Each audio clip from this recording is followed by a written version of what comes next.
as we go out to Robert Saleh and the press conference that happened moments ago with the New York Jets. It is not just Hall who is out with the torn ACL. We have just lost another starter for the year, Robert Saleh. I'm going to give you guys the injuries. It's already known Brees is out. It's torn ACL. ABT is gone. He has a tricep that's going to require surgery, so he's done for the year. Corey Davis is going to be. We're going to continue to evaluate Corey over the course of the. Elijah Vera Tucker gone for the year. What a kick in the balls. There are times you wonder, what the hell did we do as Jet fans? Like, what the hell did we do to deserve this? They're 5-2.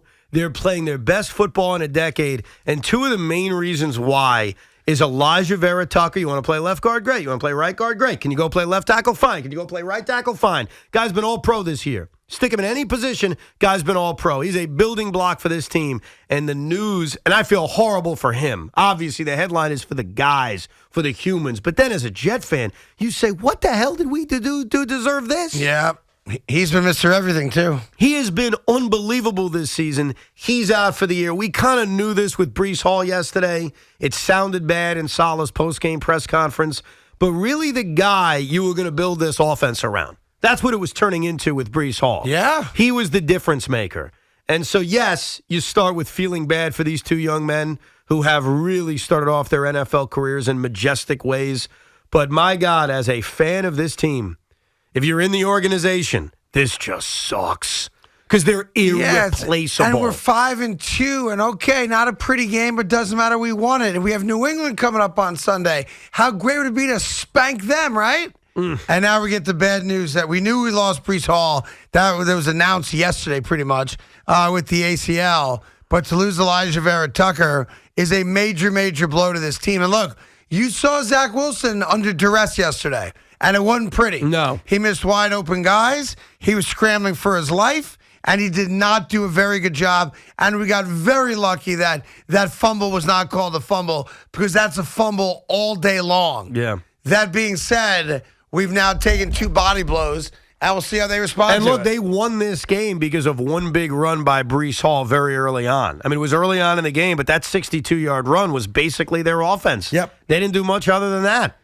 And I think with Brees Hall, and I don't want to minimize it, you can pivot in ways and say, okay, let me go call up Cleveland and try to acquire Kareem Hunt. All right. Let me call up the Rams and ask about Cam Akers. Let me ask about Jeff Wilson with San Veteran Francisco. running backs who seem to have either fallen out of favor or aren't Right. being used, whatever the case is, but healthy. Absolutely. To go with Michael Carter and Ty Johnson.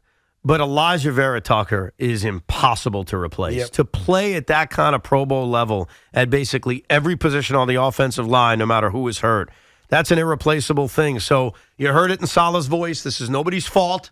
Now we're not ranting against Joe Douglas or ranting against Robert Saleh. No, what are you we're gonna ranting do? against the football gods. That we as Jet fans, and certainly these young men, we don't deserve this. No, it's not about deserve. It's probably not the right word, but yeah, it sucks, man. Like, it's deflating. And otherwise, this would be, after tonight's New England-Chicago game, to be fair, starting tomorrow when they get back into the building on Wednesday, this is going to be an amped-up place. You are going to see a sold-out MetLife Stadium, and Jet fans are going to be frenzied, and rightfully so. This is a fan base we're a part of, Right. and although we don't go to a lot of games, where people have been desperate to have something to legitimately cheer about.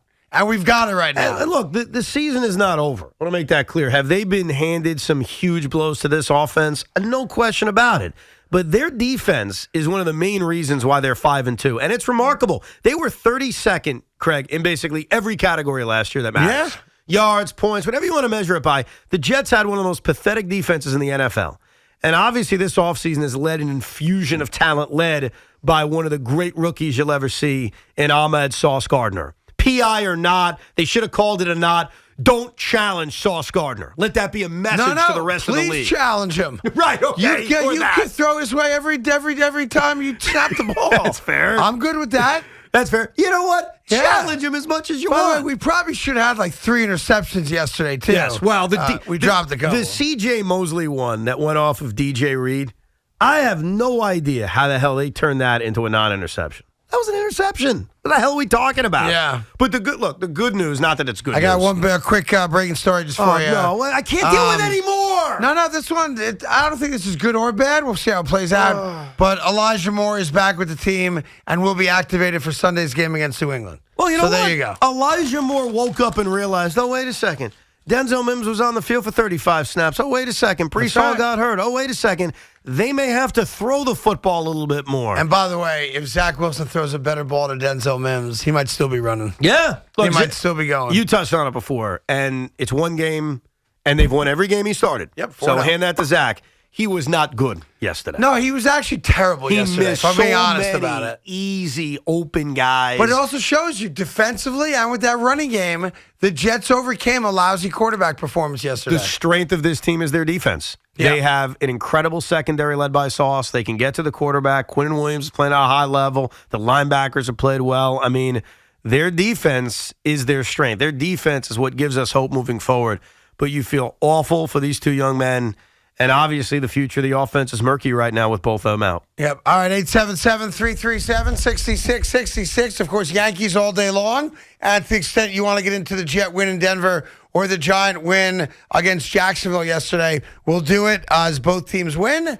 They're now a combined, get this, Evan, if my math is right, 11-3. Jet Giant football, 11-3.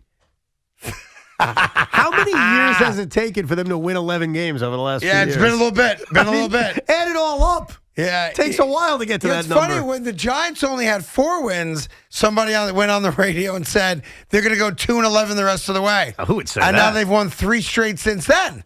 So I'm just wondering if anyone's backtracked on that or is now kissing the Giants' asses. In the last 5 seasons. Yeah. That They happens have on this station a lot. Yeah, no, I know. Yeah. Except for you. You're Not so, me. firm I with picked your against the opinions. Yankees against the Astros. I picked against the Mets with the Padres. I did have the Giants nailed at the start of the year when I said the New York Giants could be 6-2. You predicted the Jaguars Which to is really beat them amazing. on Sunday. I did think the Jaguars would also You win. I predicted came pretty close, too. Yeah, but Craig, as much How about as that? you said, because I want to be fair about this, as much as you said the Giants are going to go 6-2, which you uttered once, I guess. Yes. You've also picked them to lose basically every week this season. No, not every week. Just Yes. the last 2 weeks. Green Bay? Of course I picked them to lose. Okay. They were 10-point underdogs. Like, well, I didn't go out on a limb. How about I believe the Giants are going to have a letdown game against the Jacksonville Jaguars. Yeah, and by the letdown way, they did. No, they didn't. I had that game locked up until Doug Peterson came along with his olive oil skin. And he ruined one of Walt's International's greatest. When the New York Giants marched down the field on the opening drive in about 15 seconds to looked score a very, touchdown. Very good. I thought Slayton dropped it, but go ahead. Were they having a letdown that day? That So I moment? believe the Giants are going to have a letdown game against the Jacksonville Hey, Jaguars. Just to put in perspective what's happened. Last year, they won a combined 8 games. In 2020, they won a combined 8 games. In 2019, they won 11, which is where they're That's at where now. they're at right now. In 2018, they won 9 games. In 2017, they won 8 games. Yeah. And already, it's not even a Halloween yet. The Jets and the Giants have gotten to 11 wins. That is insane. It's crazy. And we're going to beat the Patriots down, hopefully. And by the way, I hope Mac Jones does play for the Patriots. I ain't worried about that guy. You know what? It shouldn't matter. Also this shouldn't matter, you're with right. this defense and the level they're playing at, look, the offense is a major question. The offensive line is a question. The quarterback's a question. How they're going to run the football with whom. Michael Carter, to me, nice player. He's not a bell cow running back. Are they going to trade for a running back? Because they've got 7 days to figure that out. The trade deadline's on November 1st. And I would tell you right now, I usually don't do this What's in that, the NFL. next Tuesday, yeah? That's a week from tomorrow. Yeah. They got to go out and get a veteran running back. And I gave you 3 names already, whether it's Cam Akers or it's Jeff Wilson or it's Kareem Hunt. Now, I'm not giving up a first. I'm not giving up a second. No. Do you want to dangle Elijah Moore in one of these trades or Denzel Mims? I'd rather give up a pick.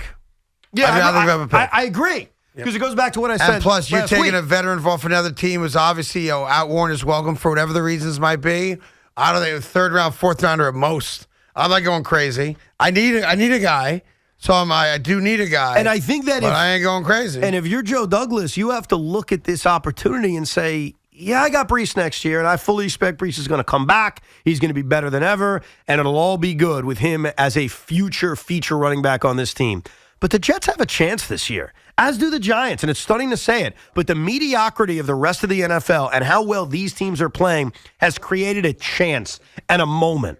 So if you're Joe Douglas, you call up the Niners about Jeff Wilson. They just traded for Christian McCaffrey. Are they going to use Jeff Wilson a lot? You call up Cleveland about Kareem Hunt. Apparently he's available. Cam Akers, he's clearly available. I don't know what he has, considering he's looked like a different player since the poor guy had that Achilles injury. But if I'm Joe Douglas over the next 7 days, pick up the damn phone.